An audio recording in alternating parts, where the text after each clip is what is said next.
संरक्षण मंत्री राजनाथ सिंग छत्रपती संभाजीनगर दौऱ्यावर आहेत। महाराणा प्रताप यांच्या पुतळ्याचं अनावरण होणार आहे। 18 एप्रिलला राजनाथ सिंग यांच्या हस्ते पुतळ्याचं अनावरण होईल। 16 फूट उंच पुतळ्याकरता 9 लाखांचा खर्च आलाय। राजनाथ सिंग, मुख्यमंत्री देवेंद्र फडणवीस या सोहळ्याकरता उपस्थित असतील।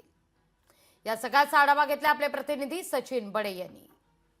एकीकडे स्मारकावरून जोरदार चर्चा आहे, तर अशामध्ये छत्रपती संभाजीनगरमध्ये या ठिकाणी संरक्षण मंत्री राजनाथ सिंह येत आहेत, ते म्हणजे स्मारकाच्या लोकार्पणासाठी। आपण यासोबत भाजपचे नेते तथा खासदार डॉक्टर भागवत कराड आहेत, जाणून घेऊयात।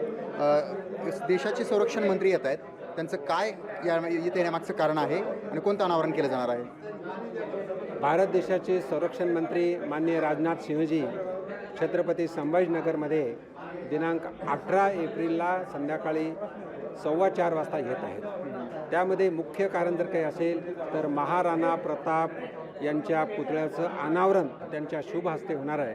त्याचबरोबर आपल्या राज्याचे यशस्वी मुख्यमंत्री माननीय देवेंद्रजी फडणवीस या कार्यक्रमाचे अध्यक्षस्थान राहणार आहेत। राजस्थानचे गव्हर्नर माननीय हरिभाऊ बागडे असतील, महिला आयोगाच्या अध्यक्ष विजया राटकर असतील आणि याबरोबरच महाराणा प्रतापजीचे वंशज नरेश लक्ष्यराज सिंह हे सुद्धा येणार आहेत। आपल्या महाराष्ट्र राज्याचे पालकमंत्री, आपल्या जिल्ह्याचे पालकमंत्री संजयजी शिरसाट, माननीय नामदार अतुलजी सावे, माननीय जयकुमारजी रावल, याचबरोबर आम्ही तिन्ही खासदार, आमदार सर्व आणि विरोधी पक्षनेते अंबादेश जामे असं सर्वांना मिळून हा कार्यक्रम 2006-7 मध्ये मी परत महापौर झालो, त्यावेळेस आम्ही ठराव घेतला आणि सातत्यानं प्रयत्न करून हा पुतळा खूप भव्य दिव्य असा अश्वरूढ पुतळा आहे।